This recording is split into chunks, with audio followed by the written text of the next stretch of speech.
목숨을 걸고 가족의 생사를 확인하게 해주는 게 바로 전화 브로커입니다. 집안 대상이고 그 사람들 때문에 탈북자가 생기고 중국 기지국과 가까운 국경까지 데리고 오는 거죠. 그런데 적국하고 또 통화를 하는데 감청이 됩니다. 나만 잡겠다고 이런 탐지기를 메고 이산소선 헤매는 거예요. 걸리면은 정치범 수용소는 기본이고 파형까지 당한다고 해요, 총살이요. 보이지던 숙제들을 해서 뇌물인데 숙제라 그래요. 전화 통화 한 통을 하기 위해서 중국 브로커에게 송금을 해줍니다. 이 돈을 들고 도강을 하는 도강꾼이 경비대원에게 전달합니다. 이 돈을 배달책이 북한 브로커에게 전달을 해줍니다. 이렇게 복잡하고? 어머니 보고 싶어서 이제부터 어머니 보고 일어날게요. 대한민국에서 북한 전역으로 자유롭게 전화 통화하는 그날까지 함께합니다. 이제 만나러 갑니다. 네. 북한으로 전화 통화를 마음 놓고 할 수 있다면 누구에게 하시겠습니까? 그거는 보지 않아도 부모 형제들이지 않겠습니까? 자기 가족들은. 그래요. 네. 황해도는 여기서 저 강화도에 가서 진짜 하면은 쫓기시는 분들보다는 더 쉬울 텐데 그것이 참 이제 분단이라는 가슴 아픈 것 때문에 그러네요. 누구에게 전화하시겠습니까? 좀 약간 라이벌이었던 친구한데 난 거기서보다 여기도 성공했대. 딱 힘이 나와 임마. 자랑을 하시겠고 했어요 안 봐. 오면 탈북해. 그래, 여기 배경 없어도 나 이렇게 잘 나가야 임마. 편지 한 장이라도 전하고 사진 한 장이라도 전하면 얼마나 좋겠습니까마는 그건 방법이 더 어렵고 없어요. 자, 그렇다면 북한에 있는 가족과 생사 확인하고 살 수 있는 방법, 이거는 바로 전화 통화. 이게 유일한 소통 창구입니다. 자, 그래서 북한 내부의 전화 브로커에 대해 알아봅니다.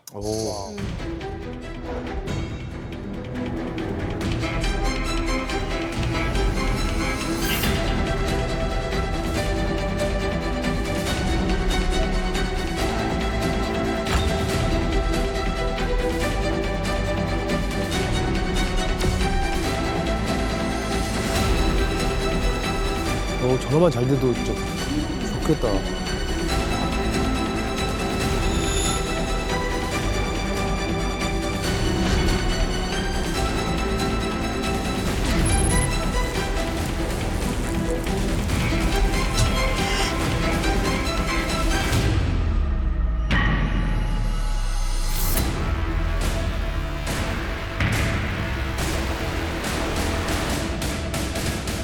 전화통화 하나 더 목숨을 걸고 해야 되는 게 있어요. 어처구니 없잖아.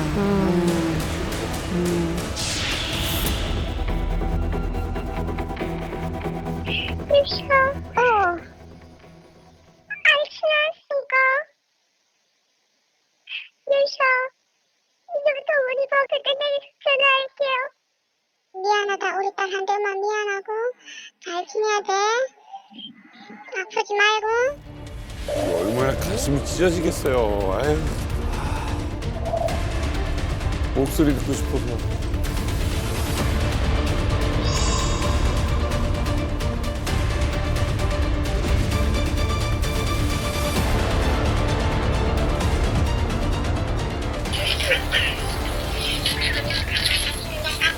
도와줘서 고맙구나.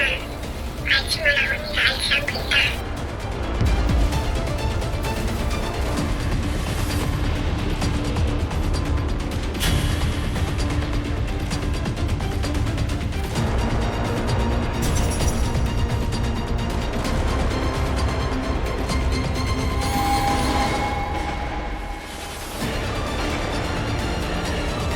전화통으로 뭘 큰일을 한다고.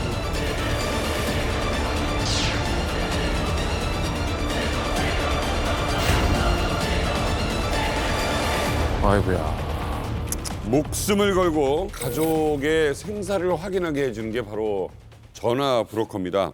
오늘 이만갑에서 기적 같은 이 남북 간의 전화 연결한 음성 통화 내용을 오늘 여러분들에게 공개를 해드리겠습니다. 혹시 윤아 씨 이 탈북 전화 브로커 만나본 적 있으세요? 전화 브로커하고 통화를 안 하고서는 탈북이 시작될 수가 없어요. 북한에서 집을 떠나기 전에도 일단은 중국 브로커하고 통화를 하면서부터 시작이 되거든요. 그리고 또 한 가지는 먼저 가족들이 여기 대한민국에 오면 정보를 많이 접하잖아요. 그럼 통화 과정에서 그런 얘기를 많이 해줍니다. 사실은 그것은 고립된 것이고 내가 밖에 나와 살아보니까 그렇지 않다. 가족의 말만큼 신뢰할 수 있는 게 어디 있겠습니까?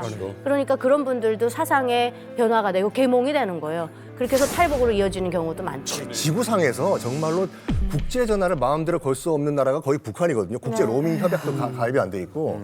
그러면 북한 내에서 그러면 어떻게 외부와 통화를 하냐? 일단 중국 휴대폰을 이제 북한에 반입을 해요. 그 압록강과 두만강 접경지대 같은 경우에는 40km까지 전파가 들어가요. 아, 그래요? 40km까지. 중국 전화가 되는 거예요. 중국 기지국을 쓰니까. 중국 기지국을 쓰는 거니까.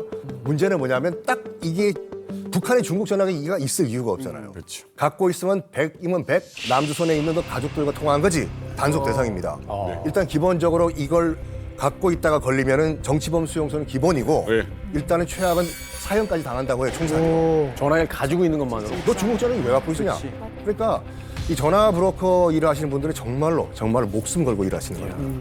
아니 아무리 그렇다 할지라도 우리가 어떤 혐의가 입증돼야 어떤 처벌을 하는 거잖아요. 근데 단지 중국제 핸드폰을 가지고 있다, 휴대폰을 가지고 있다는 것만으로 정치범 수용소에다 보낼 수 있다. 이거 좀 너무 과한 거 아닙니까? 그만큼 이제 북한이 지금 그 외부로의 정보 유출 이런 거를 민감하게 보는 거죠. 2004년에 북한의 핸드폰 보급 초기에 평북 용천에서 폭발 사고가 있지 않습니까? 그때 질산 안모님이 기차에 실린 게 아, 터져서 맞아요.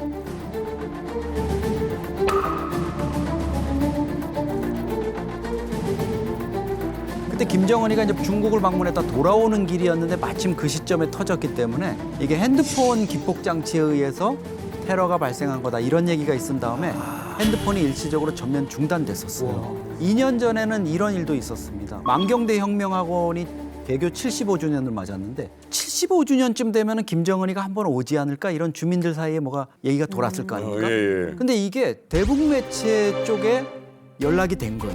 그래서 대북 매체가 미리 곧 김정은이가 만경대 혁명학원을 방문할 것 같다 이런 기사를 썼어요. 찌라시. 그러니까 이게 틀림없이 핸드폰을 통해서 연락이 됐을 거 아닙니까? 예. 네.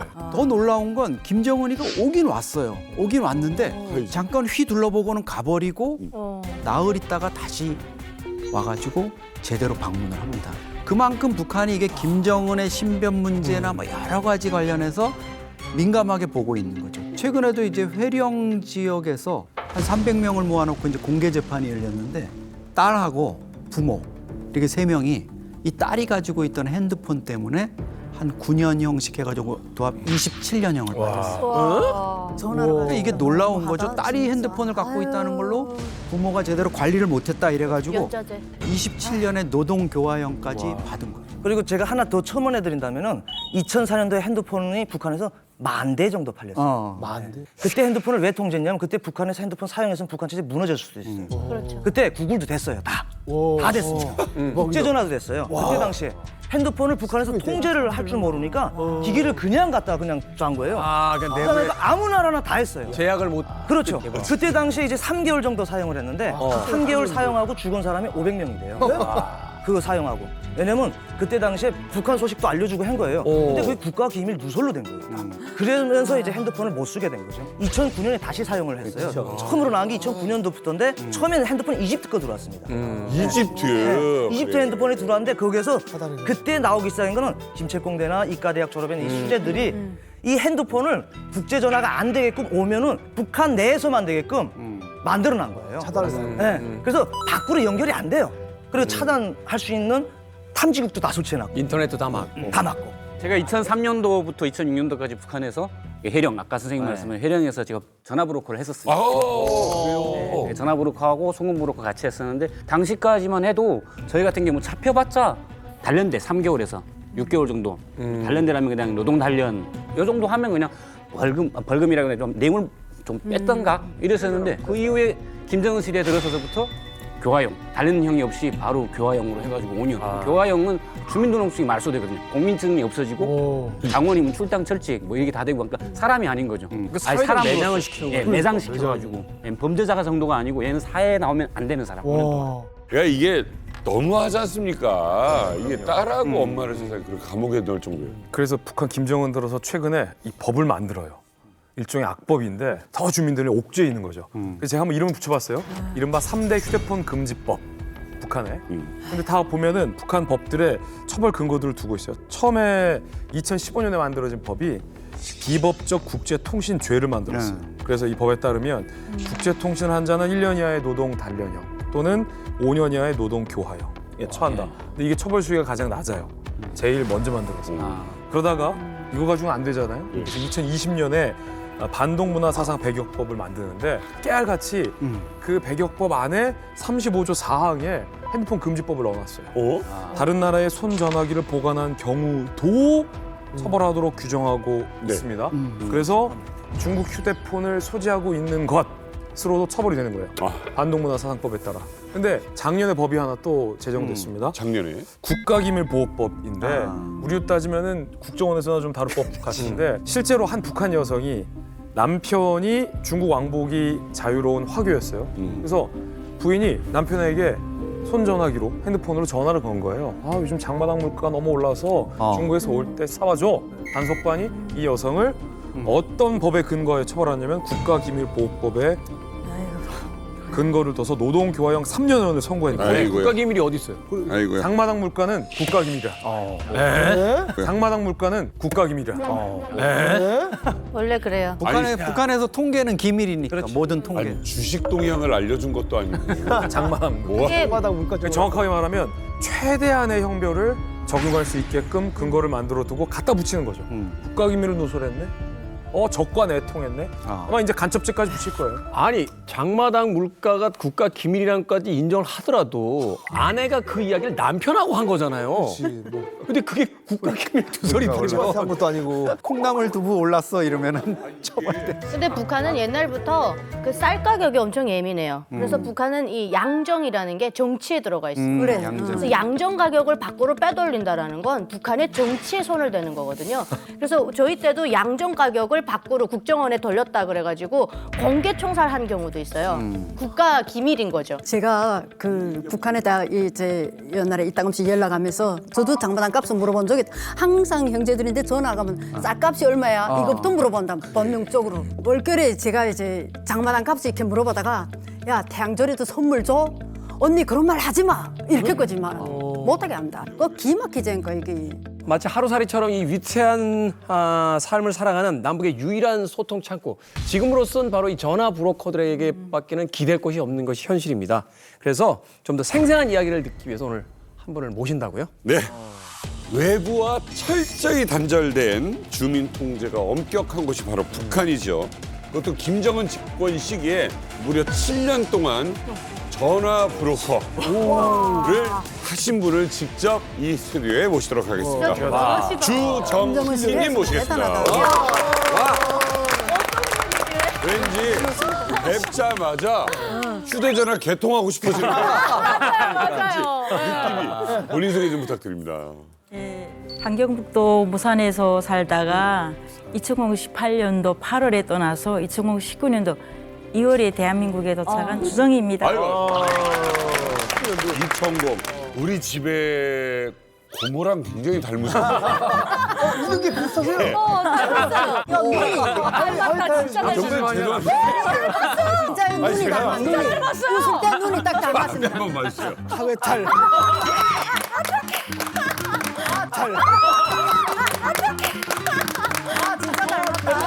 와 잃어버린까지 눈이 딱 닮았어. 눈. 인상 좋으세요. 인상 좋으세요. 궁금한 분입니다. 7년 동안 그 무서운 일을 했다? 제가 지금 잠깐 이야기를 듣긴 했습니다만 이 북한에서의 전화 브로커라는 직업이 저희들이 보기에는 무슨 영화 속의 007 제임스 본드처럼 거의 첩보를 방불케 하는 그런 위험도와 그 일들을 하고 계신 걸로 알고 있는데 어떻게 처음 이 일을 이제 접하게 되셨고 이제 시작을 하시게 됐는지. 제가 그 사회적으로 좀 직업을 갖고 여기를 말하면 그러니까 공무원, 그러니까 아주 굽수 있는 공무원, 좀 그 정도로 살았어요. 그러니까 그 공무원을 할 때는 전화브로커 같은 사람들은 다 나라에서 저기 처단 대상이고 저 사람들 때문에 탈북자가 생기고 반국 음모제를 가지고 사는 사람들이라고 완전히 락인이 찍힌 사람들이에요. 그러니까 솔직히 그 사람들은 뭐 제가 눈에도 안 봤죠. 직업 있을 때는. 근데 막바지에 들고 2010년도부터 2010년. 예, 시작했는데 그때 소채 장사, 나무 장사 다 해봐도 내 가족을 이렇게 못 세워가지고 2010년도부터 남편하고 아예 가까운 친구가 있었는데 그 친구 와이프가 언니가 여기로 왔는데 돈 보내겠다는 사람들 소개해 줄 테니까 네가 전화 브로커 해라 해서 그 언니가 자기 동생한테 전화기랑 다 내보냈었어요. 네. 근데 그 친구한테 우리 마누라 심부름을 해라. 심부름해. 네. 아니 그 친구 밑에서 일하기가 쉽지 않으셨을 텐데 네. 처음 그 시카터 했던 일이 어떤 일이었어요? 어떤 심부름 하신 거예요? 어떤 신부름 처음에? 처음에 전화기 운반부터 했어요. 어디로 온 거야? 그러니까 그때 당시에는 두만강 옆에서 어느 집들에 이렇게 전화가 되는 집이 있었어요. 그러면 이 전화 브로커들은 그 집을 섭외해가지고 그 집에가 하곤 했어요. 전파 터지는 스팟. 예. 예. 그러니까 그 김에 가서 이렇게 하다 보니까 전화기를 자기들이 운반 못하서 내가 운반해다 주고 차량까지 같이 이동을 시켰어요. 어떻게 해요? 왜냐면요. 어디서 그 걔들이 사람을 데려가면 야, 저 전화하러 가는구나. 딱 알잖아요. 근데 내가 데려가면 자는 어디로 가겠지. 예. 뭔 믿음이에요? 신뢰가 많으셨네요. 그 조금 출신 성분이 좋은 그런 캐릭터라. 네.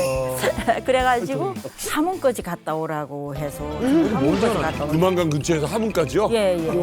그래 저 같은 거는 증명서를 좀 뗄 수 있잖아요. 왜냐면 사회적으로 공무원 그런 거 했으니까. 그리고 공민증을 하나 빌려 갖고 가요. 왜냐면 그 나이대 비슷한 사람이 공민증을 가지고 가서 국경까지 데리고 오는 거죠. 이렇게 해가지고 함흥까지 가서 그 사람을 데려온 적이 있고. 근데 사람을 그렇게 이제 데리고 가서 전화를 시키려고 하면 네. 그 사람을 이제 찾아가서 이야기를 해야 되잖아요.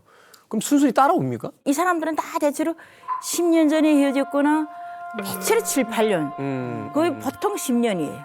근데 지 가족을 아냐고 모르잖아요. 왜? 그러니까 그걸 확인하는 게 한 1시간, 2시간씩 걸려요. 아, 순순히 믿고 따라오질 않으니까. 그리고 또 웬 할머니 그 딸이 10년 전에 헤어졌대요. 근데 보입에서 아메 내 딸은 가다 죽었어. 이렇게 하니까 이 어머니는 10년 동안 지 딸이 죽은 줄 알았어.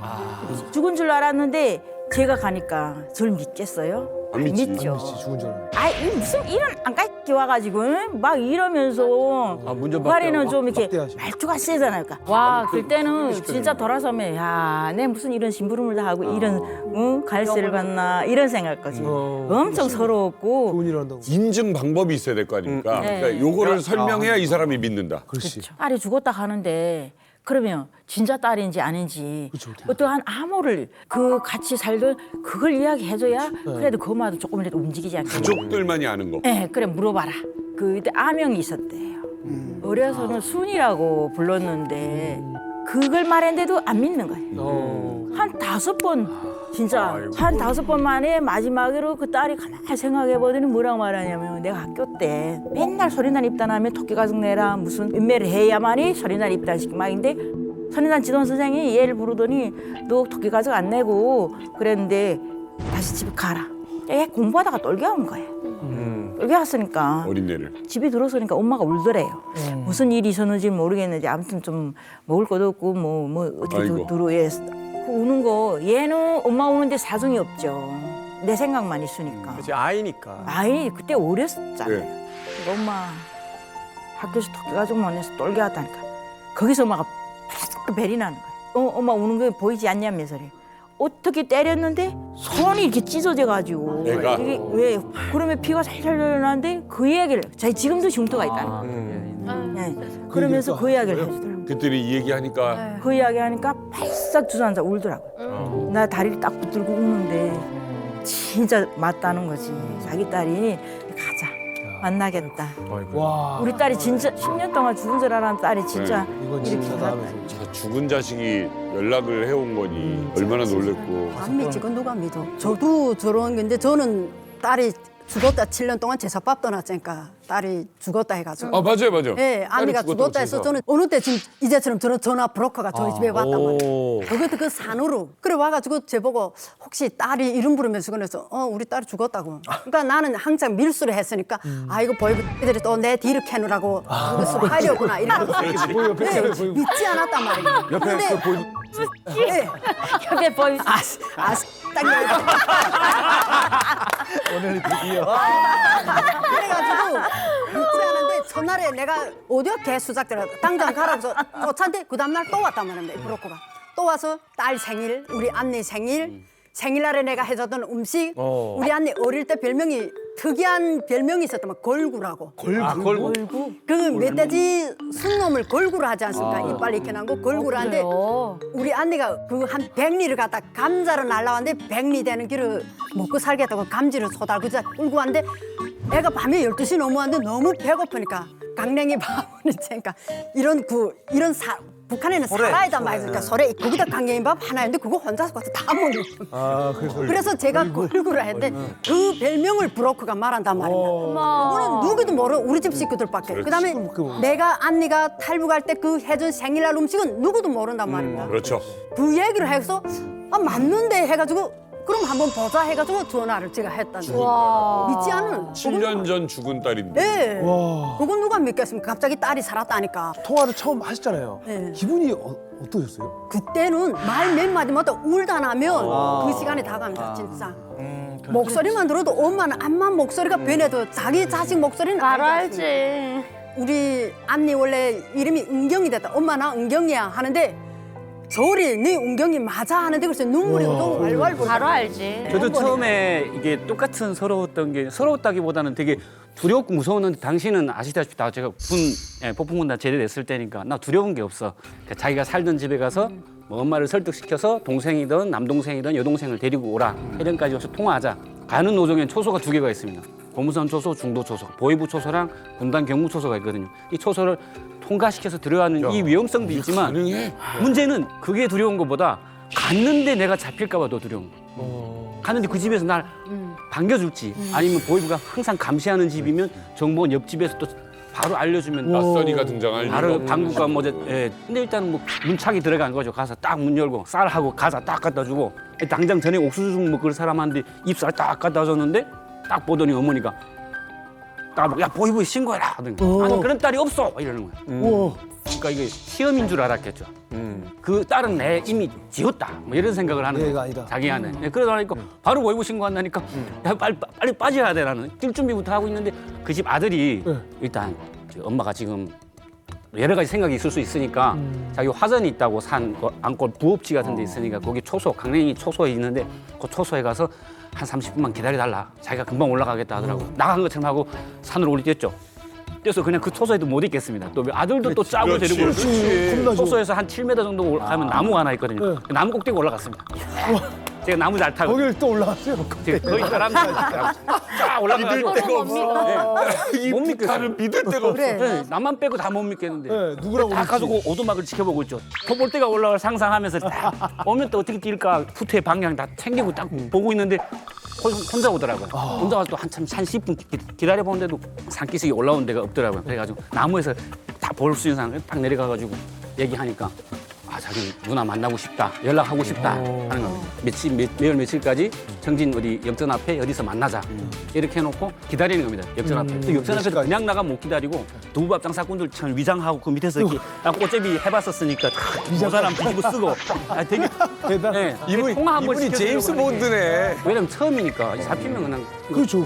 이렇게 잡힌 사람들이 많아요. 엄청 많거든요. 그 이후부터는 갈 때 혹시 주의할 점 같은 게 없냐, 그리고 그 주변에 친척집이 없냐 물어봐서 먼저 그 집이 안전한가를 체크하고 가게 되거든요. 그러면 심부름을 이제 계속 심부름을 할 수는 없잖아요. 네. 그럼 얼마나 심부름을 하신 거예요?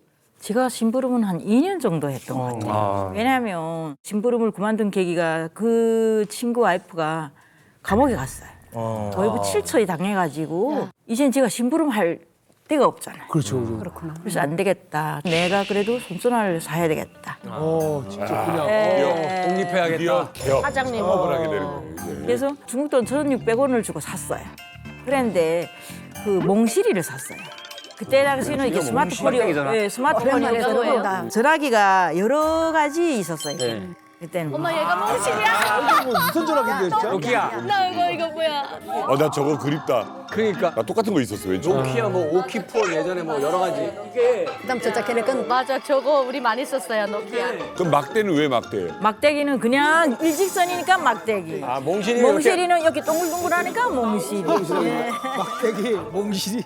1,600원에 샀지 않습니까? 근데 이거 연길 들어가면 연길신에 들어가면 이게 20원, 30원이에요. 중국. 야, 20원, 30원. 처음에 한 1년 쓰다가 그 다음에 딱 나오니까 한국이 변하면서 삼성폰이 나오는데 와 통화질이 벌써 짱짱합니다. 삼성폰 너무 좋은 거예요. 딱 번지고 이게 2004년도에 또 이게 이오리 폰 나온다고 이게 맞아, 이거 슬라이드 이거. 가로 본능이라고 해가지고 딱 돌리는 거예요. 가로 본능. 딱 가로 본능.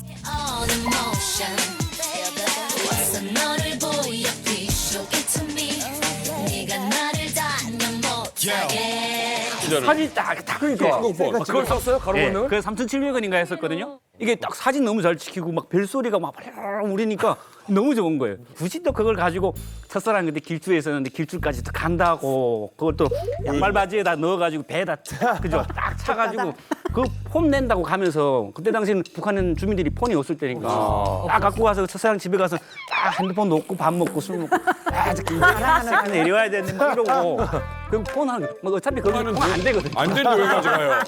자랑하느라고 헛가다. 이게 뚝 돌리고 이렇게 돌리고 이렇게 쭉 돌아가니까 와 이거 뭐가지 돌아가는 것처럼 돌아가니까 너무 재밌는 거예요. 목 돌리는 것도 아니고 잘못 돌리면 막 끊어날 것 같긴 한데 할 줄도 모르면서 자꾸 터지지도 않는 핸드폰을 가지고 굳이 거기까지 나가고 막. 자 어찌됐건 이제 2년 동안 심부름만 하다가 이제 중국 폰을 사서 이제 독립을 하시는 거예요. 네. 독립을 하시는데 이제 돈도 많이 벌겠다라는 어떤 그 기대가 있기 때문에 하는 거잖아요. 그렇죠. 전화 한 통 해주는데 얼마 정도 받습니까? 그때 당시에는 전전화제들이 많지 않았어요. 그러다 나니까 서비를 한 번에 한 20만 원씩 받고 서비가 뭐예요? 그러니까 전화 시켜준 값. 수수입 그러니까 서비스. 번 수수료 서비스료. 서비스 서비스료 뭐 이렇게. 예, 서비스를 서비라고 해요. 아, 만약 실례를 들어 5만 대다 보내는 돈은 200만이라면 200만에서 내가 먹는 프로가 있잖아요. 한 통화에 10%를 먹었어요. 그때 당시. 그 뭐 순수익은 얼마 정도 되는 거예요? 순수익은 그냥 20만 원 정도? 한국 돈? 예. 또 북한에서 20만 큰 원이면 돈이죠. 큰 돈이죠. 한 달 살죠. 예. 근데 한 달 넘게 살죠. 예, 사람마다 이렇게 돈 보내는 액수에 따라서는 또 틀렸어요. 수수료가 달라요. 네, 수수료가. 만약에 내가 500만 원을 보낸 사람을 잡았다. 하면 그 수익이 또 틀린 거예요. 50만 원 되고. 네. 근데 평균적으로 보면 20만 원 정도 되는. 그러면 주정희 씨 같은 경우는 공무원 출신에다가 되고 딱 뭔가 또 있어 보여 이렇게. 굉장히 인기 많았겠는데요?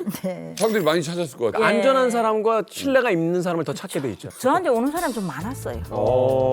왜? 어떤 것 때문에? 우산권에서는 조금 그래도 이름을 부르면 모르는 사람이 없었고 제가 저걸 한다 하면 그래도 그나마 믿을 만한 그런 거잖아요. 그리고 확실하다.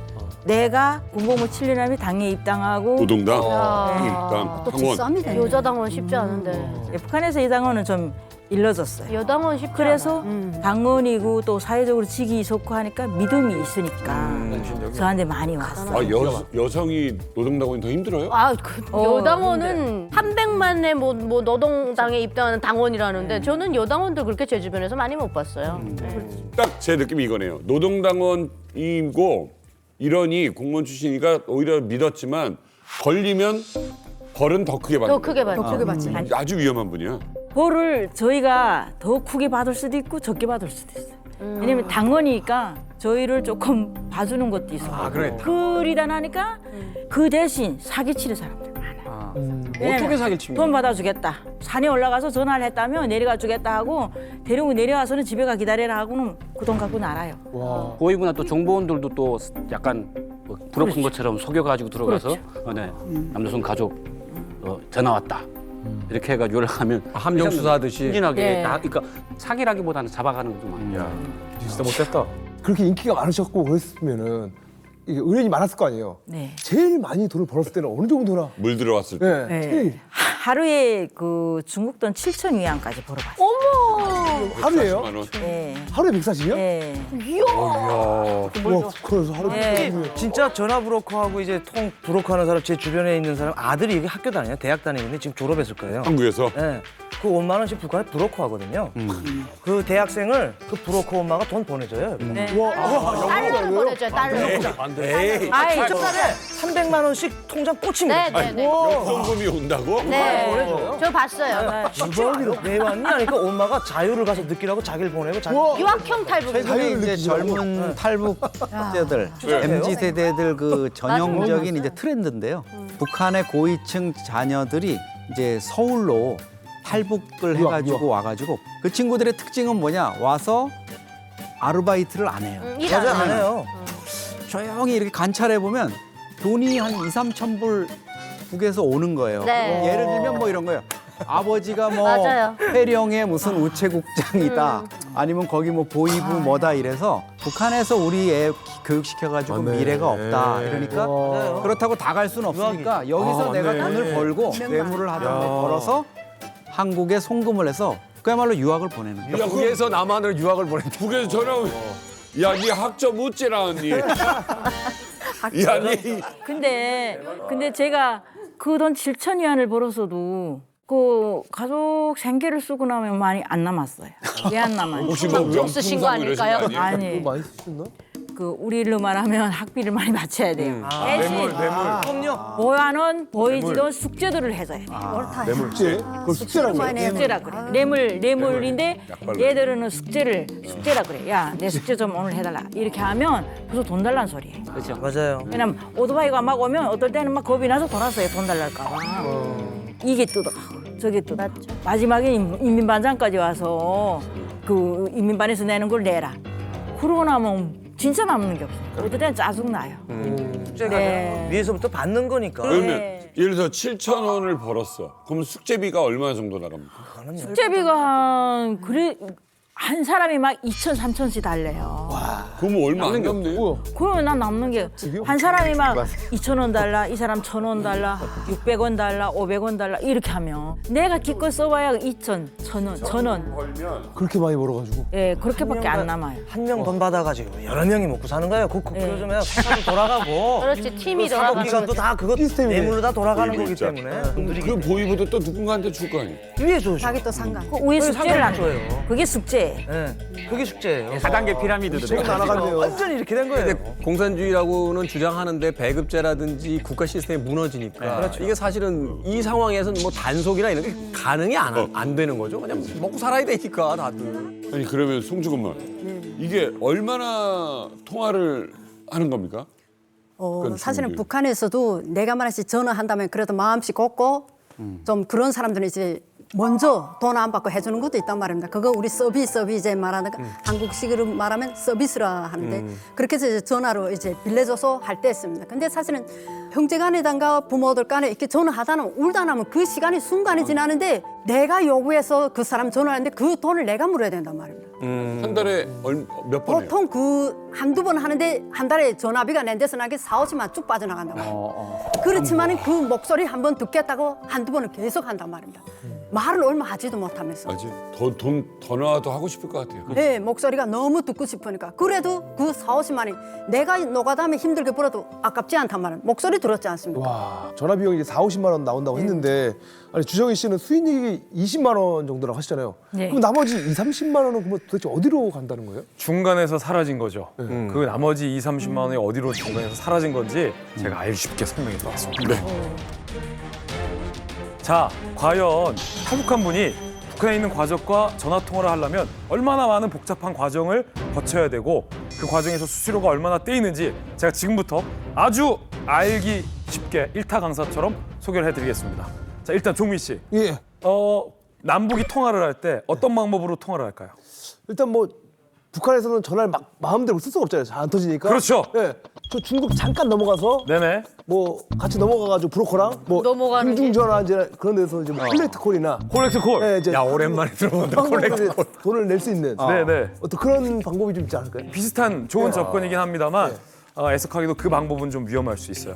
더욱이 이제 북중 국경이 막혔기 때문에 상당히 위험할 수 있죠. 전통적인 방법부터 좀 설명을 드릴게요. 일단 먼저 탈북한 우리 대한민국에 살고 있는 이 탈북 가족들이 북한에 있는 가족과 전화 통화를 하고 싶은 거예요. 그러면 일단 우리나라에 있는 이 송금 브로커를 찾습니다. 북에 있는 가족이랑 좀 전화 좀 해주세요. 그러면 이 한국 브로커와 세트인 분이 있어요. 바로 북한에 있는 브로커입니다. 북한에 있는 브로커가 항상 한국에 있는 브로커랑 한 짝, 한 몸처럼 세트로 이동하는 거예요. 움직이는 한 팀이에요, 원팀. 자, 북한에 있는 가족을 찾게 됩니다. 예를 들어 뭐 함흥에 있는 한 북한 가족을 찾는다라고 가정하면 이렇게 찾아가서 남한에 간 딸이 안 죽고 살아서 어머니랑 통화를 하고 싶대요. 자, 그런데 여기서 중요한 건 아까 설명했듯이 이 의뢰인과 브로커가 북중 접경 지역으로 가야만 통화가 된다는 거예요. 왜냐하면 지금 보시면요, 이 중국의 기지국이 있지 않습니까? 네네. 중국 기지국과 가까운 북중 접경 지역에서 어떤 집이 전화가 잘 터져 라고 소문난 집이 있어요. 그래서 이 브로커가 그런 집들을 섭외해서 의뢰인을 데리고 가서 거기에서 한국과 전화 통화를 해요. 전화 맛집이 따로 있어요. 그러네. 맛집이 있는 거네. 통상적으로 전화가 잘 터지는 지역이 이 두만강 인근으로 10km 이내까지는 그래도 통화 품질이 어느 정도 들어줄만 하다라고 보고되고 있습니다. 여기서 중요한 건 이 브로커가 중국 전화기를 갖고 있어요. 그래서 중국 폰으로 중국 기지국을 연결해서 한국으로 국제 전화를 하는 거죠.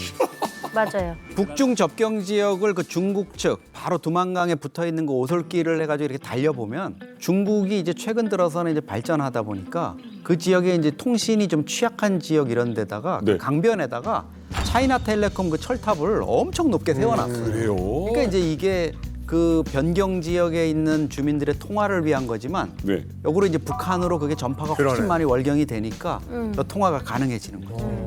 저희 집은 국경연선은 다 압록강 옆에 도로가 있단 말입니다. 강을 자동차 따라서. 도로가 다 압록강 딱 옆입니다. 그러니까 도로만 뚝 떨어지면 바로 압록강이고 거기다 철조망 치고 이런 방맹이 같은 거 다 달아맸단 말입니다. 밀수꾼들도 다니지 못하게 탈북을 못하게. 그러니까 브로커들이 약속한단 말입니다. 한국에서 한국 브로커하고 어느 날 몇 시에 전화를 하자. 그럼 전 그 시간에 기다린단 말입니다. 그리고 저희 언니는 그 시간에 그 브로커 따라 산으로 간단 말입니다. 마을에서는 못하니까 산에 올라가야 압록강 딱 옆에 가야 전화가 잘 잡히고 사람들인데 그 탐지기에 걸릴까 봐. 그래 사내가 전화하고 그 시간 동안을 저는 집에서 편안하게 기다린단 말이에요. 저는 그 몇 분을 앉아서 기다리는데 그 약속을 딱 정해야 이제처럼 이렇게 맞는단 말입니다. 자, 그러면 우리 이만갑을 보고 있는 시청자분들도 어떻게 통화가 연결되는지는 이제 이해하셨어요. 이해갔네. 중요한 건 이제 비용을 어떻게 북한으로 보내는 거냐는 겁니다. 그렇지. 대개의 경우 남한에 있는 가족이 그 통화 비용을 댑니다. 예를 들어 아까 이야기가 많이 나왔던 50만 원을 이 통화 비용이라고 가정을 해보겠습니다. 자, 그러면 우리 대한민국에 있는 가족이 50만 원을 준비를 했어요. 이제 이걸 어떻게 송금을 하느냐, 이게 문제입니다. 자, 전통적으로 많이 썼던 방법 먼저 알려드리겠습니다. 자, 이 중국에 있는 브로커의 계좌로 송금을 해줍니다. 쭉. 자, 해서 이 중국 브로커에게 50만 원이 전달되는 거죠. 자, 이 과정에서 일단 수수료 10%가 든다고 보시면 되겠습니다. 10%. 일단 출발하면 10%. 10%가 떨어지는 거야. 환전을 하고 중국 브로커 통장에 띵동 입금 확인되는 것까지가 수수료 10%가 들고 제 돈이 딱 입금이 되면 이 중국 브로커가 북한 브로커에게 알려주는 겁니다. 맞습니다. 네, 저렇게 중국의 돈이 딱 들어오면 저는 의뢰인 데리고 가서 전화 연결을 시켜주고 확인을 시켜줘요. 자, 그러면 이 중국 브로커는 여기까지 역할이에요. 이 브로커가 직접 돈을 들고 북한 안으로 들어오면 위험합니다. 그렇지. 브로커들은 여기까지만 하는 거예요. 이때 필요한 게 이 브로커와 연결돼 있는 도강꾼이 등장을 합니다. 강 건너가는 사람. 강을 건너가는 역할이에요. 돈을 포장을 해서 배에 붙입니다. 그래서 압록강이나 두만강을 이 돈을 들고 보강을 하는 역할이에요. 그런데 여기서 흥미로운 건 도강꾼은 강을 건너기까지만 해요. 보통 강만. 이게 중국과 너무 잘한다. 중국과 북한을 오고 가는 역할만 하는 화교들이 이 도강꾼 역할을 많이 해요. 맞아요. 타교들. 걸려도 나 화교인데? 나 장사하러 들어갔는데? 하고 잡아떼면 그만이니까. 네. 뇌물 보이면 금방 빠져나오니까. 그래서 도강꾼은 절대 강 밖으로 나오지 않습니다. 그러면 자, 도강꾼이 배에 돈을 붙이고 강을 건넜잖아요. 여기까지가 수수료 5%가 또 떼지겠습니다. 그렇죠. 그러니까 수영 한 200m 하면 그러면 자, 이 돈을 받아줄 사람이 필요하잖아요. 북한 내부에서. 보통 그런 사람이 국경을 지키는 국경 경비다. 와. 도강꾼이 야, 내 역할은 여기서 다 했다. 네가 받아가면서 이 돈을 경비대원에게 전달을 합니다. 거기서 또 대원한테? 수수료 5%가 통액에서 이제 40만 원 된다. 되겠습니다. 10만 원 나갔어. 여기까지 20%의 수수료가 삭감이 됐어요. 네. 그런데 여기서 한 명을 더 써야 돼. 사람 한 번 더 불러. 왜요? 왜? 경비대원은 달래줘요. 어딜 지켜야 돼요? 국경을 지켜야 되잖아요. 그러니까 국경에서 또 이동할 수가 없어요. 그럼. 이 돈을 들고 북한 브로커에게 전달해줄 배달책이 필요합니다. 와, 라이더. 찐득이다.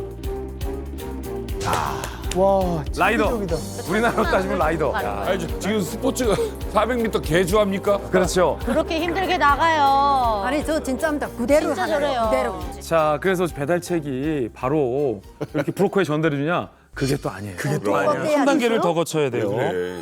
북한에 있는 돈 이관집이라고 있습니다. 이따 자세히 좀 설명이 나오겠습니다만 개인이 그냥 은행 역할 비슷하게 하는 거예요.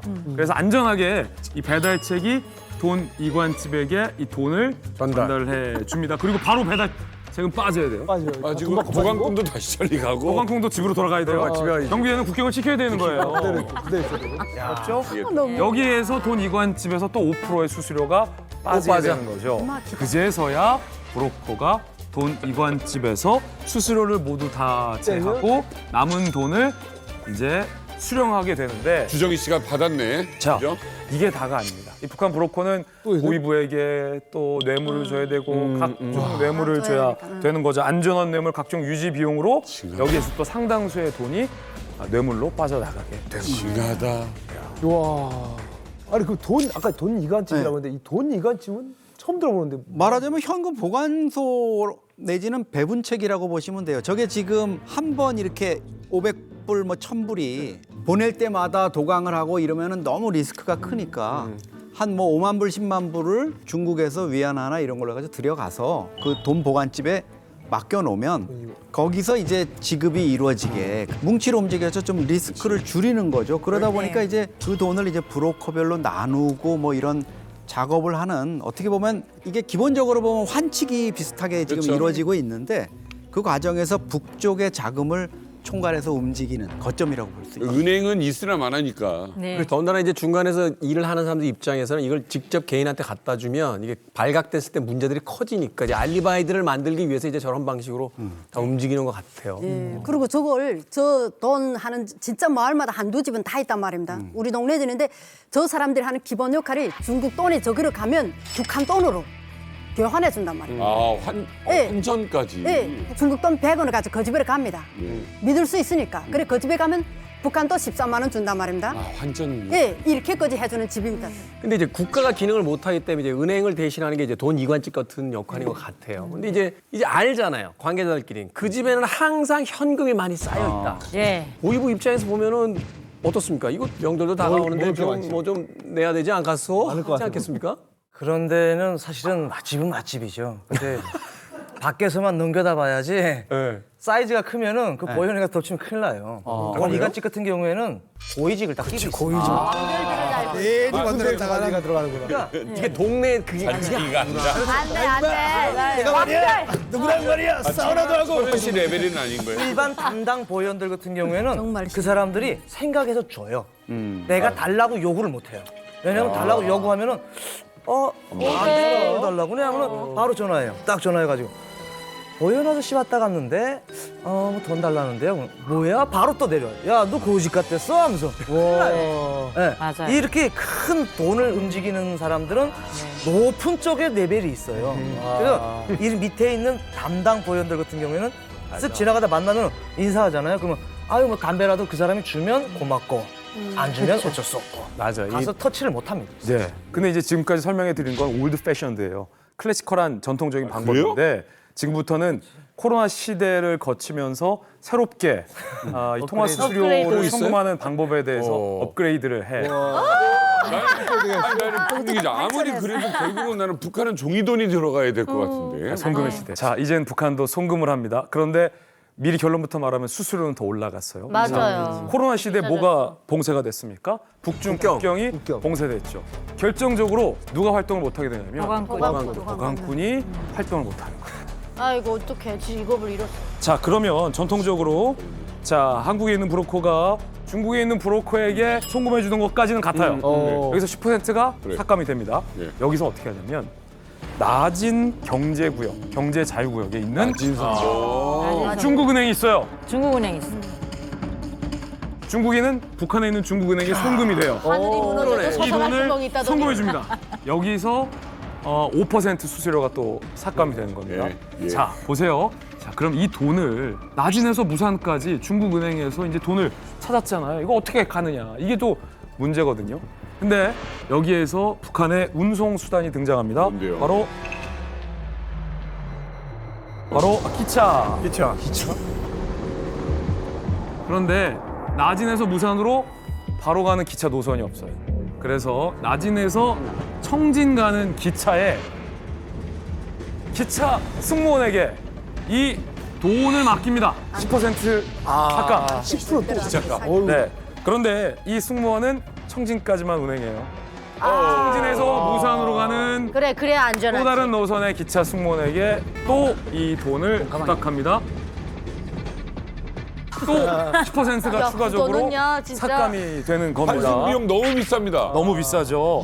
자, 그리고 아까 우리가 계속 얘기했던 이 승무원이 또 이관집에 돈을 맡기게 되면서 또다시 5%가 수수료가 이제 삭감이 되는 겁니다. 소 한 마리 보냈더니 꼬리만 왔어. 어쨌든 뭐 시장 경제하고 똑같죠. 수요는 점점 더 많아지는데 이제 공급을 할 수 있는 여건이 많이 안 되니까 또 금액이 올라갈 수밖에 없는데 이것조차도 이제 그 중국에 이제 기지국이 있는 국경 지역 이외에는 거의 전화 통화가 안 된다는 거로 지금 이야기가 나왔어요. 그럼 내륙 쪽에 있는 사람들은 어떻게 가족들하고 연락을 합니까? 그 브로커들이 아까도 말씀드렸지만 직접 데리러 가는 거죠. 평양까지 가는 경우는 뭐 200만 원. 그리고 뭐 청진까지는 50만 원. 김책 지나서부터는 100만 원. 지역 경제를 끊어놓고 그 나갈 때마다 돈이 올라가는 거죠. 그러니까 출장비랑 전화비 그리고 안전하게 내 데리고 오는 동안 각 초소들마다 통과시켜야 되니까 뇌문을 주고 통과시킨다 해놓고 나는 뭐 뇌문 안 주고 산으로 좀 돌아오거나 이런 방식으로 이렇게 하죠. 저도 저희 언니가 저인지다 전화하는 것도 브로커가 언니를 들어 심리를 걸어서 거기는 백리 같은 건 다 걸어 다니니까 4km를 걸어서. 예, 심리를 걸어서 와서 압록강 연산에서 전화를 하고 그 밤중에 또 이 사람들이 언니를 오토바이다 태워서 데려다 줬다 하더라고요. 그렇게 해서라도 그래도 목소리 들으니까 그 시간을 기다리는 게 언니는 가슴 조이며 전화하지만 나는 그 너무 좋으니까 그런 신뢰들이 있습니다. 저도. 아유, 심리 4km 걸어가서 그래, 저나라도 할 수 100리도 있잖아요. 있어. 저는 황해도 연안군입니다. 강화도 말도 해병대에서 보면 다 보이는데 거기서 이제 전화를 하려면은 만약 그 국경 쪽에 와가지고 통화 갔다 오잖아요. 1,500만 원 달라고 합니다. 1,500만 원. 네. 정신은. 그것도 2년 전이 그렇지 지금 더 올랐을 거예요. 비둘기 띄우는 게 낫겠다. 예, 철원 씨처럼 그 어머니가 항해도에서 우리가 들어가면 다 감시망을 캐고 있잖아요. 그리고 들어갈 수 없는 지역이잖아. 그러면 그 고장에 있는 사람을 시켜요. 예. 집 전화는 괜찮게 이기서 돈 보낸 사람들은 괜찮게 다 집 전화를 가지고 있어요. 집 전화, 저는 뽀뽀를 했어요. 제가. 뽀뽀요? 예. 제가 전화를 하면서 궁리해낸 그게 이렇게 되겠다. 그래서 뽀뽀라는 걸 제가 연구했어요. 예. 이를 또 연애 전문가로서 뽀뽀에 대해 설명해 주세요. 또 연애 전문가로서 뽀뽀에 대해 설명해 주세요. 뽀뽀 안 해본 지 5년 됐잖아. 뽀뽀 안 해본 성팀은 자신이 전문가가 아닌 분야가 뭐야? 와 뽀뽀 전문가구나. 그자 뽀뽀 전화기 뭐냐? 흥분돼요. 뽀뽀라니. 넓은 줄 알았어요. 말만 들어도. 전화기가 두 대가 있습니다. 저 지금 이 추억의 요 폴더폰 요거를 북한 전화기라고 하고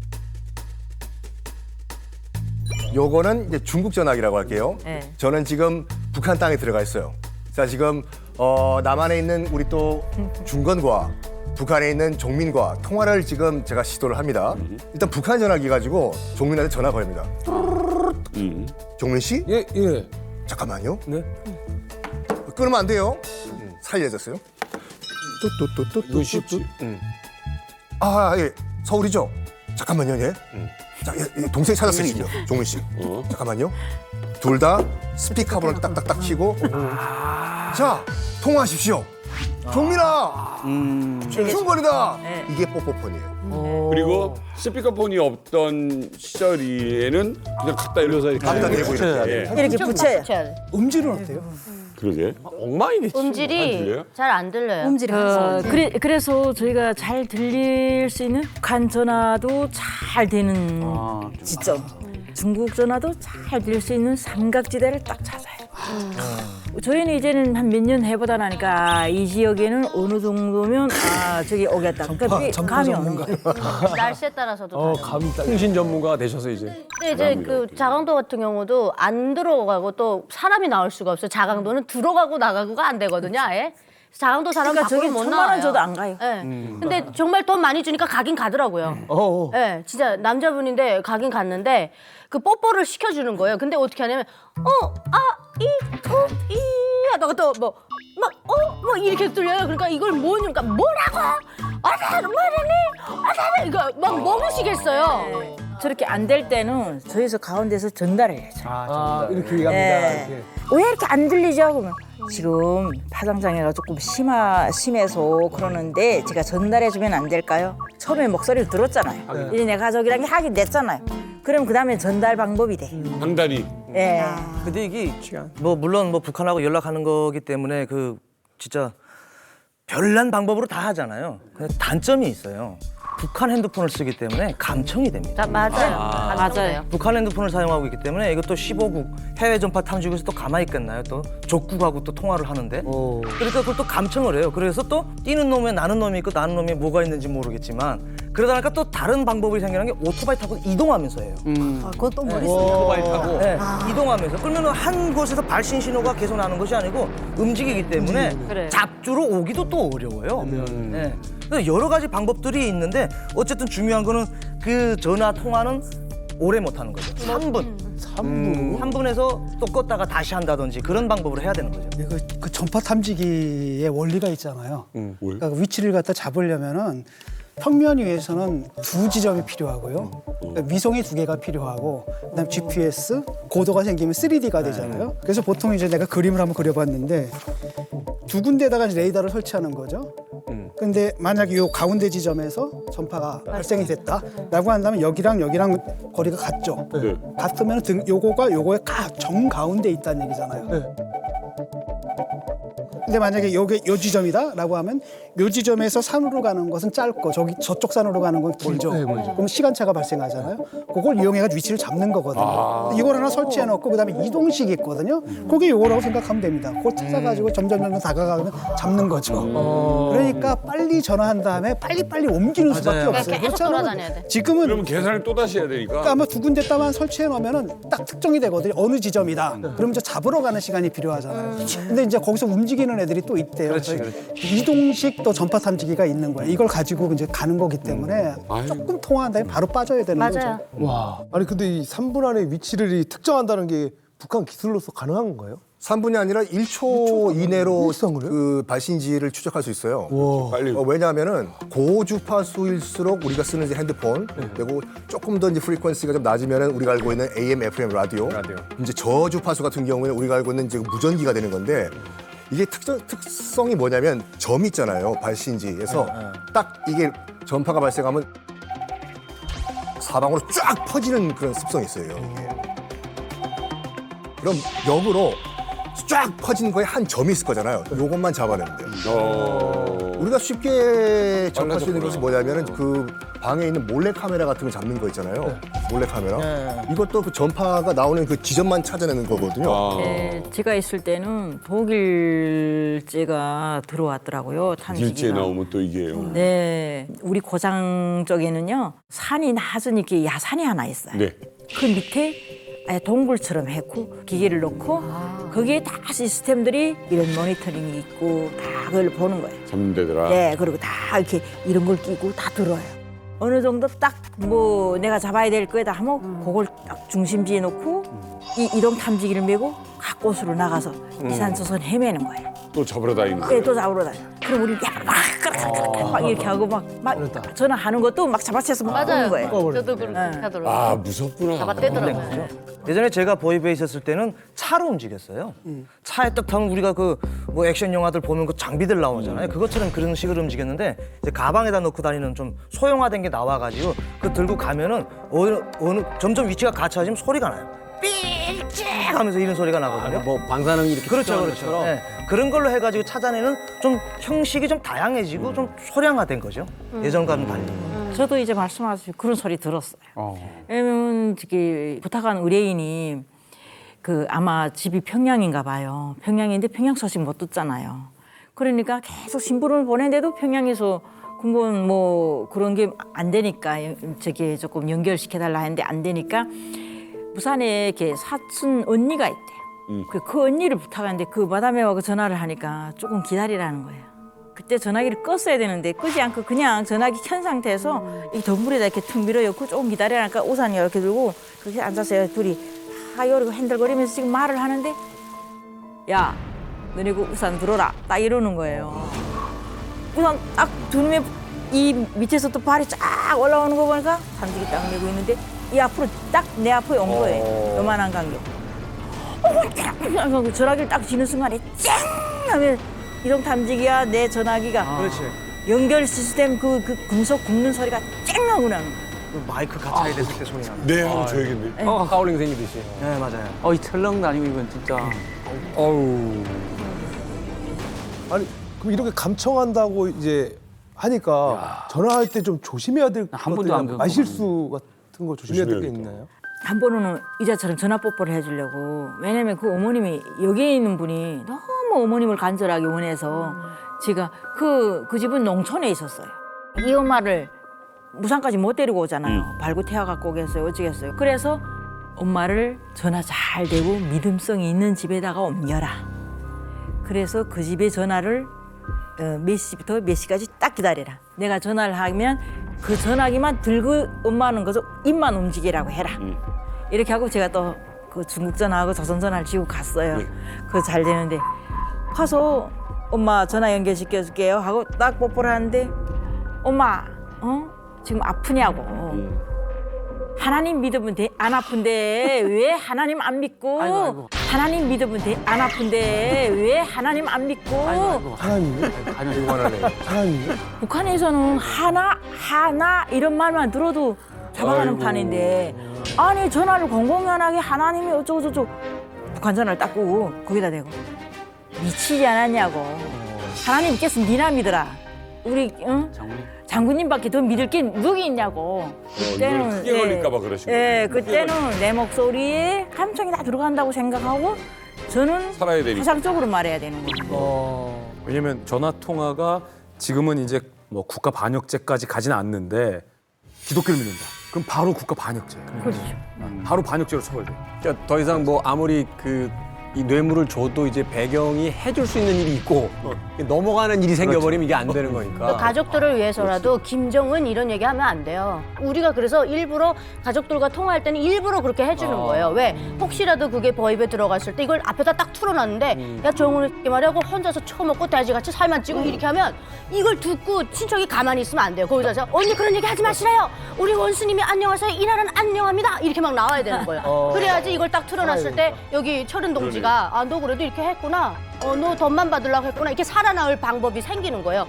일부러 그러는 거예요, 그러면? 일부러. 그러니까 보험 드는 거야. 욕먹을까 봐. 지금은 가능한 전화하면서 뭐 일단 장군님의 배려로 잘 살고 있다. 이것부터 시작을 해요. 따라. 그러니까 이름을 안 불러요. 이 아까운 시간에 그러니까 그게 일종의 국민 의례처럼 전화를 통화하면 애국가 부르고 시작해야 되는 거예요. 애국가 부르고. 해줘야 돼요. 저희 이 사람들 데려가면서 시켜요.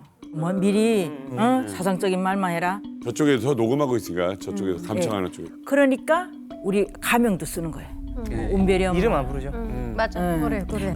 아무튼 얘들이 내가 누구라는 걸 알아 뭐 벌 수 없게. 내가 데려간 사람이 누구라는 걸 알 수 없게끔. 그러네. 그러니까 브로커들도 다 자기 가명이 있어요. 가면 무슨 정희연 이렇게 부르는 게 아니고 아이고 뭐 나한테 부를 때 태룡아 뭐 이렇게 하고 부르거든. 아 해령 태룡이 이렇게 하고 이름 난 거죠. 한 가지 좀 더 여쭤볼게요. 아까 이제 전화를 이제 주로 하는 공간이 주로 이제 산에 네. 높은 고지대에 올라간다 이렇게 이야기를 하셨는데 산을 계속 들락날락 거린다? 이거 분명히 사람들 눈에 띄어서 의심받을 텐데. 그래서 저는 산에 갈 명목을 만들기 위해서 전화가 잘 되는 곳에 밭을 500평 샀어요. 밭을 500평 샀어요. 와. 밭을 샀다고? 네. 농사꾼. 이 일을 키우기 위해서 거기다 밭을 500평 샀어요. 저희 전화기를 가져가려고 해도 일단 보안원이나 보이지도만 단속하는 게 아니에요. 그게 또 노동자 순찰대라는 것도 하나 만들었어요. 여자들 같은 거는 그 가족 아주머니들 데리다가 몸수색시키고 이렇게 하니까 밭을 사가지고 밭에다가 가는 게 대비랑 그 사전에 준비가 더 많아요. 그 전화를 꽁꽁꽁꽁 싸서 대비 밑에다 딱 깔고 한 대비를 놓고 그걸 메고 산에까지 올라가고. 농사도 져야 되잖아. 또 거기다 근데 의심받으면. 그래서 대신 뭘 데려가냐면 또 농사 지을 서비스는 또 따로 데려가는 거예요. 사꾼 돈 주고 시키는. 예, 돈 주고 시키는 이것도 입 막으려면 여기서 농사를 짓고 있어야 돼. 예. 나는 전화 뽀뽀해주고 있고. 예. 안장하네 이거. 그렇게 하고 돈이 좀 부족해서 어떡해요? 처음에는 못 샀을 때는 아이고. 허술한 그 산에 나무하러 가는 거. 완전 이렇게 타닥타닥 다 깨진 옷을 입고 세면을 안 하고 화장을 안 하고 일단 머리를 딱 뭉그러뜨리면 그냥 그 시골에서 막 그 맨발로 뛰어다니는 아줌마. 연장도 잘해야 되겠네요. 네. 첩보다 첩보. 전화번호 보면 아니 그렇게 이제 밭까지 사시면서 어떻게 보면 농사꾼으로 위장까지 했잖아요. 예. 그러면 이제 산에 자주 오른다고 의심 같은 거는 뭐 받은 적이 없겠네요? 의심 받아본 적은 없지만 신고당한 적은 있었어요. 아, 신고를. 예. 신고요? 그 중국 마담회가 그 오봉리에 사는 영숙이를 좀 데려오라. 그래서 제가 데리고 갔어요. 야, 오봉이 영숙이 왔니 하다 나니까 오봉이 영숙이가 전파 탐지기에 잡힌 거예요. 전화 통화하다. 예. 대체로 저희 집 이렇게 전화 브로커 집이다 안 재워요. 근데 그때 당시에 상황이 안 좋아가지고 저희 집에 재웠어요. 근데 집에까지 하룻밤 재워주고 이 돈을 받았으니까 시장까지 보고 갔어요. 쌀, 기름 들고 갔는데 집에 딱 도착하니까 보혜 직원들이 앉아있는 거예요. 와. 아, 영숙이네 집에. 영숙이네 집에. 이거 어디서 나길래 이런 거 들고 오냐. 절대 전화했단 말 하지 마라. 그냥 여기 와서 장 보고 갔다 해라. 차에 태워가지고 온 다 거예요. 얘기하는 거예요. 예. 그래서 우리 집 데리고 온 거예요. 보이고 삼청한 사람을 데려왔어. 와. 집에 가기 싫더라고요. 이상하게. 갑자기 느낌이 네. 이상했구나. 그 느낌. 그날 밤 그 집에서 자게 됐어요. 예. 잡혔어요? 안 잡혔어요? 안 가는 바람에 안 잡혔어요. 얘들은 우리 집에 계속 와도 내가 계속 대피 물고 다니니까 못 잡은 거예요. 근데 나만 잡겠다고 우리 집에 계속 올 수는 없는 거예요. 그 전에 단련대에 들어가서 단련 생활하는 기간에 그렇게 한 거예요. 아 걸렸어요 이미? 이미 몇 번 걸렸어요. 단련대 갖고 단련형도 갔다 왔고 그러니까 가석방에 지금 집행유예 기간에 또 걸린 거예요. 집행유예 그러면? 기간에 집행유예 기간에 지금 현행 잡힌 거예요. 몇 번이나 걸렸어요? 한 7번 정도. 나보고 맨날 너 이제 잡히면 너 수용소 보내겠다 수용소 보내. 저희는 수용소의 그걸 알거든요. 내가 이 사람들한테 다시 잡혀서 수용소 가느니 차라리 탈북하다 죽던 이래도 죽고 저래도 죽을 바에는. 그리고 전화 통화하면서 그쪽 잘 사는 건 뻔히 알고 있고. 예, 알았죠? 여기 사람들은 맨날 고기 먹는다지. 그러니까 맨날 거기 거잖아. 들어보면 여기 사람들은 다 잘 먹고 잘 산대요. 시사 나오고. 그러니까 그리고 자유롭대요. 아이고 집 문도 못 열어놓고 맨날 숨어 사느니 그렇지. 여기 오는 게 낫겠다.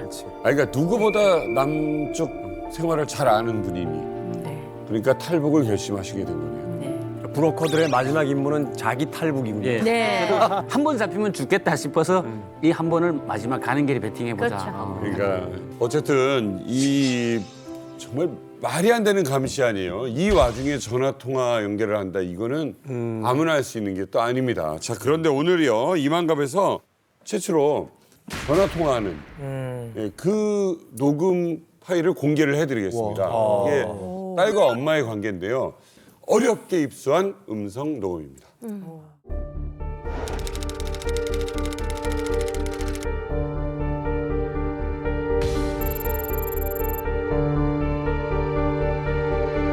해외에서 걸려온 전화입니다.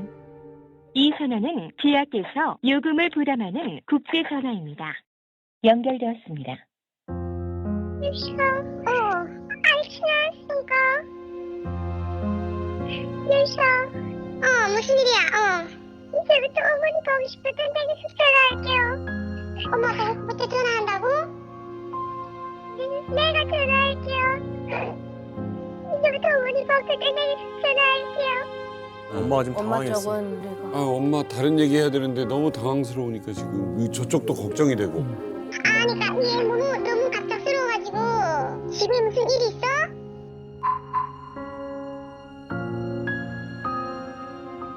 어머니 보고 싶어서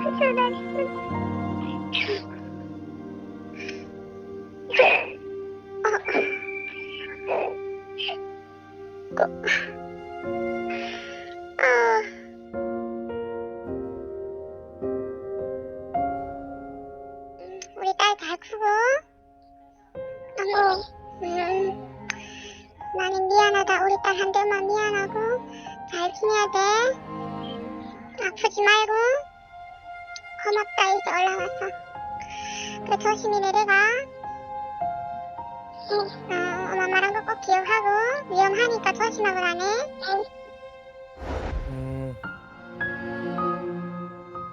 자, 이 통화가 좀 상황이 좀 묘해요. 너무 안타까운 대화인데 그 북에 남겨진 어린 딸이 그 어머니를 너무 그리워한 거예요. 엄마가 너무 보고 싶은 거예요. 어린 딸이. 그래서 어린 딸이 이제 세월이 좀 흘렀는데 엄마가 너무 보고 싶어서 대한민국에 간 브로커를 찾아서 수소문을 해서 남한에 있는 브로커를 통해 우리 엄마 좀 찾아달라고 해서 겨우 어렵게 통화가 연결된 건데 전화를 받은 엄마 입장에서 너무 놀란 거죠. 혹시 내 딸이 위험한 상황은 아닐까 걱정되고 의심도 돼서 딸은 엄마 목소리를 들어서 펑펑 울고 있는데 엄마가 이 딸이 너무 보고 싶고 그리워했지만 혹 우리 딸이 다칠까 봐 감정을 꾹꾹 누르면서 안타깝게 처음으로 통화하는 그 녹취를 저희가 어렵게 구한 겁니다. 거기다 대고 엄마는 조금은 걱정이 되니 이렇게 하지 말고 나는 내가 다시 찾아서 이제 연락을 하겠다라고 했고요. 지금 현재 저 엄마와 딸은 계속해서 연락을 하고 있는 다행입니다. 현실의 입장이 있어서 저희가 확인을 해서 소개를 해드렸습니다. 근데 참 여기서 가슴 아픈 게 이런 거네요. 그냥 고작 생사를 확인하는 정도잖아요. 그러니까 안보 인사를 하는데 그 안보 인사 한 통조차도 여의치가 않아서 그것을 연결해주는 브로커들은 목숨을 걸고 지금 사선을 왔다 갔다 하는 거잖아요. 가슴 아픈 일이 뭐 한두 개였겠습니까? 그죠? 그 제 친구는 이제 할아버지가 되게 예뻐했어요. 그래서 가족이 여기 다 오다 보니까 돌아가실 거라고 아마 직감을 하셨나 봐요.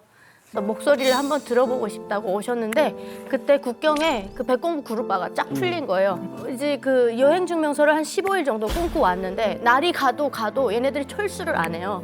그러니까 저렇게 전화 브로커가 전화 연결을 못 해주는 거예요. 계속 기다렸는데 결국은 모두 안 오고 하다가 15일 그냥 들어왔다가 다시 내륙에 사시는 분이라서 다시 안쪽으로 들어가신 거예요.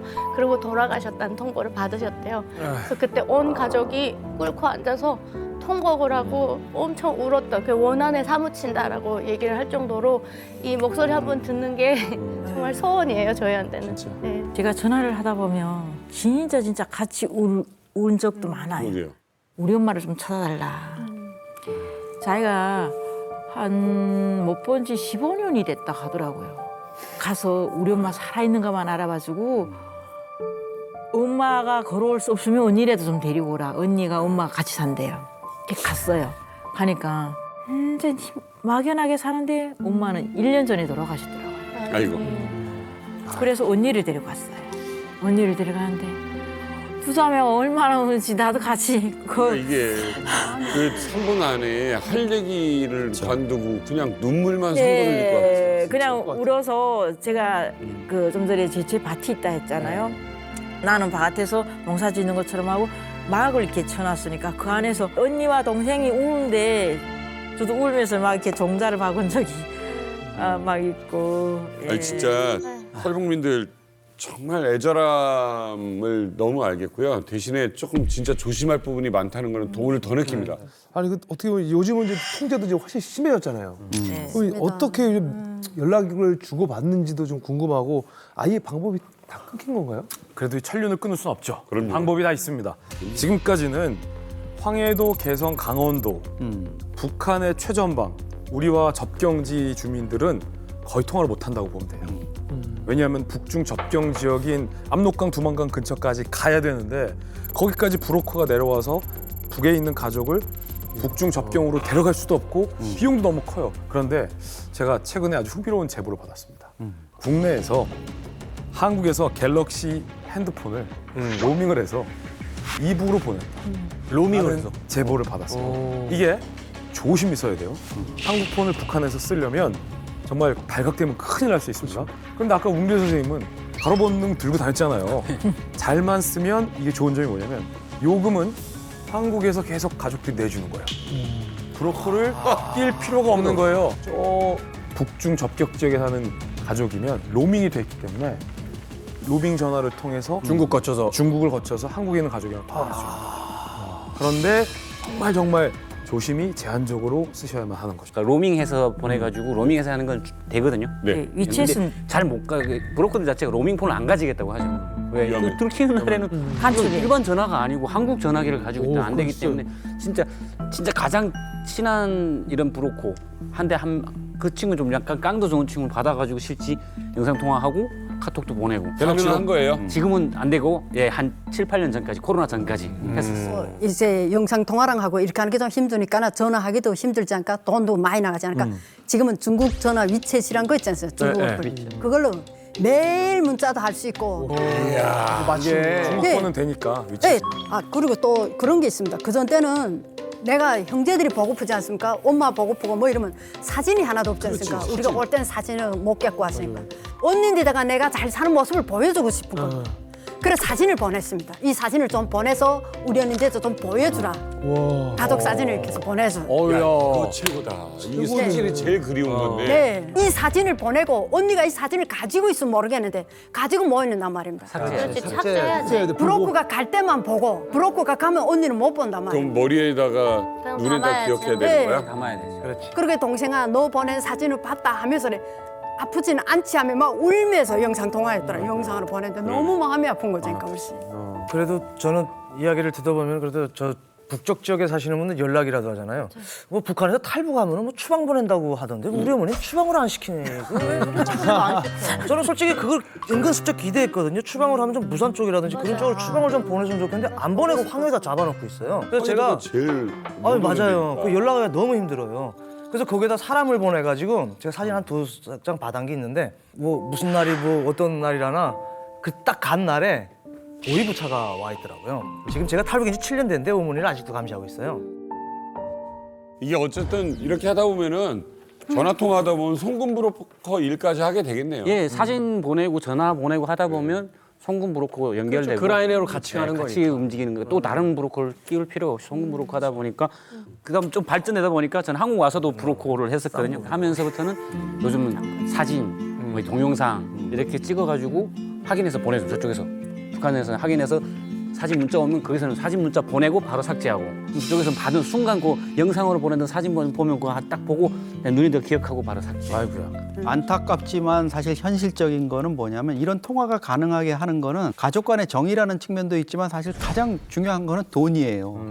가족 간의 안부는 위험하고 이러니까 뭐 1년에 한 번 이렇게 하면 되지만 돈이 갔기 때문에 내 돈이 갔기 때문에 돈이 갔는지 안 갔는지는 즉시 확인이 돼야 되는 거고 사실 이분들이 많은 돈을 보내는 게 아니거든요. 뭐 몇만 불 보내는 게 아니라 식당에서 일하고 뭐 해가지고 1,000불, 2,000불, 100만 원, 200만 원 몇 달 모아가지고 보내고 그나마 이제 한 절반 가면은 잘 가는 건데.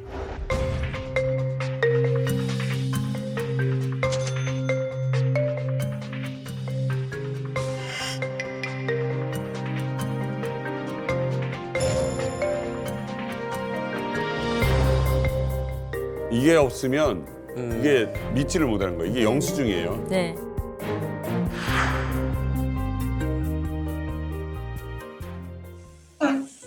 네가 좀 돈 많이 주면 엄마 받았다. 엄마 기쁘셨구나 너 아플 때 한 번도 한못 주고 엄마는 이렇게 배려만 받는다. 엄마는 여기에서 힘을 얻고 너를 만난 날까지 꼭 이겨내서 성공의 날을 기다릴게. 꼭 밟지 마라. 엄마 부탁할 건 그거밖에 없다. 그러고 너 가족 사진을 내놨다. 도와줘서 고맙구나. 밟지 마라. 언니가 알지 않고 있다. 아버님이 두 분으로 가족 모두 잘 지내고 있으니 걱정 마십시오. 아버님 분명 하나도 안기요. 큰 소리로 울음을 터뜨려 목에 맺혔던 한을 풀고 싶으신데요. 제 하늘에 닿았으니 꼭 그렇게 되기를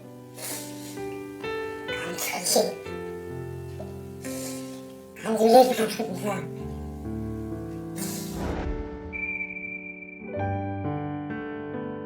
이렇게라도 좀 영상을 받으면 기분이 좀 어떠세요?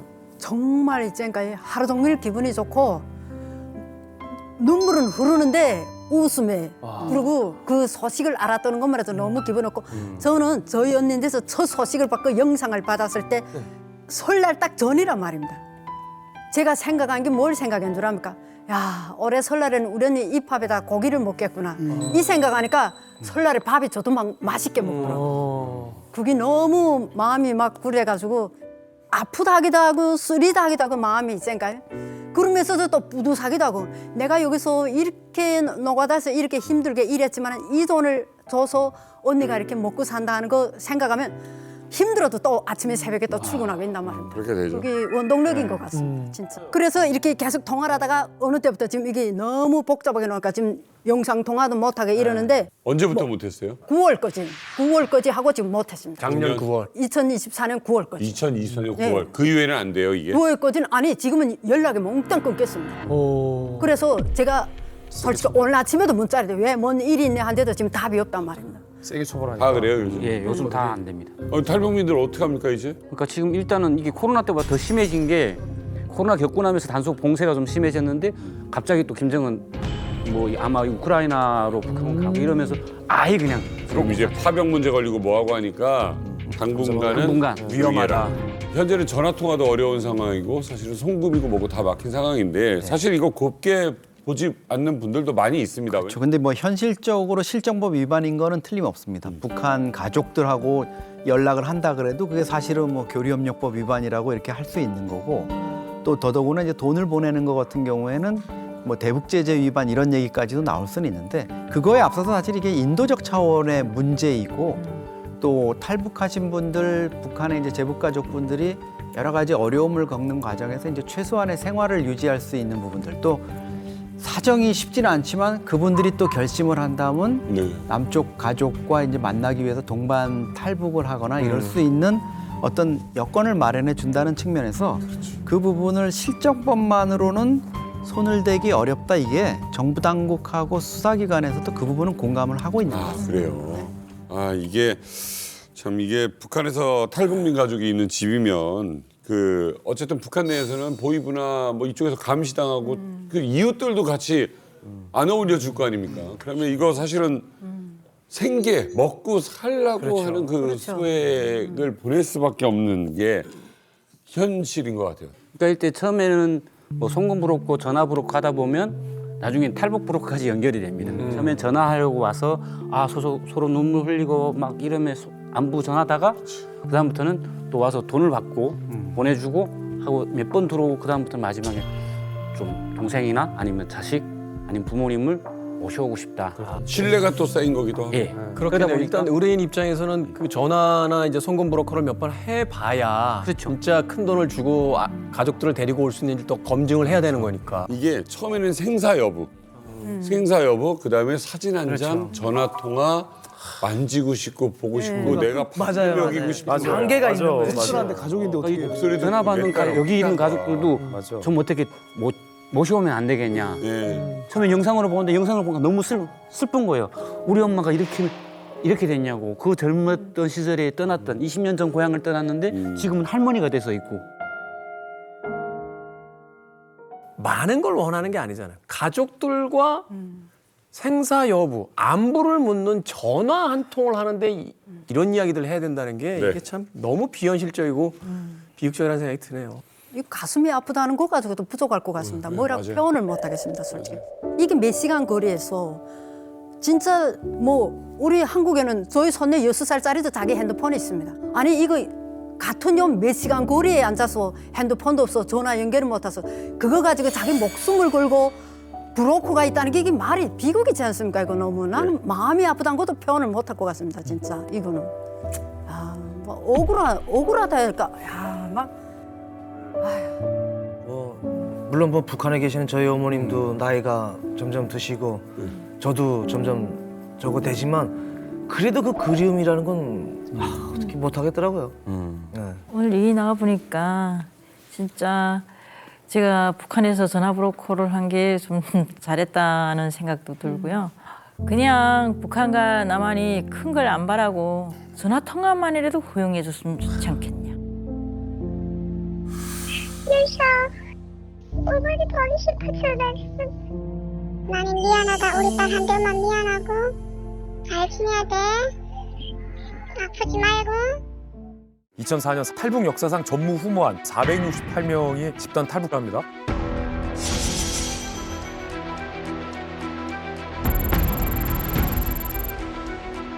백 100명씩 되는 숙소가 한 4-5군데 있다고 그러더라고요.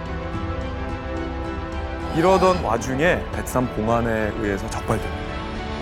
468명 전원을 본국으로 송환하겠다라는 결정을 공식적으로 발표합니다. 꼭 북한에 가서 죽으란 거랑 똑같죠.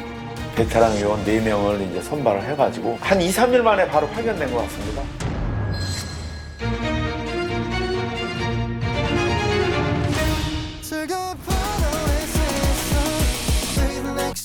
Channel A